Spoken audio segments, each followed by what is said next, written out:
Danielle Smith's Alberta government just started the process of bringing what could be a US-style LGBTQ2S+ book ban to the province. Yeah, so let's talk about it.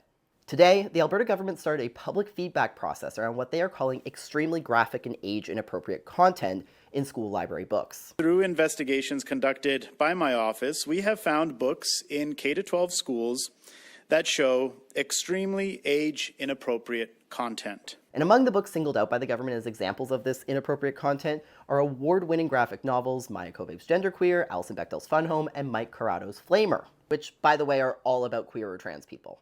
And school libraries have become ground zero for anti-LGBTQ2S+ censorship, particularly across the US.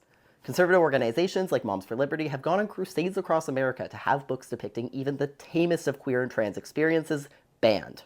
Two of the titles singled out by the government, Genderqueer and Flamer, regularly appear on the list of the top 10 banned books in the US every year. And let's be clear, there are plenty of books about straight and cis topics like sexuality that do not face the same levels of public scrutiny as these books. Like policies targeting trans healthcare or drag, the proponents of book bans often claim it is about protecting children and so-called parental rights.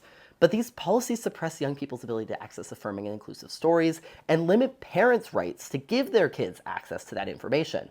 And while it's alarming to see this sort of policy potentially coming to Canada, it's ultimately not surprising. Smith's government has already led the way on anti-LGBTQ2S+ policy in Canada, introducing some of the country's most restrictive anti-trans policies to date last year, including some that took aim at trans healthcare and sports participation. And now the government's turned their attention to libraries and books, and the government is inviting Albertans to provide input on what they believe is acceptable for school library collections through an online survey. And this could very well be the first step towards what would be a book ban.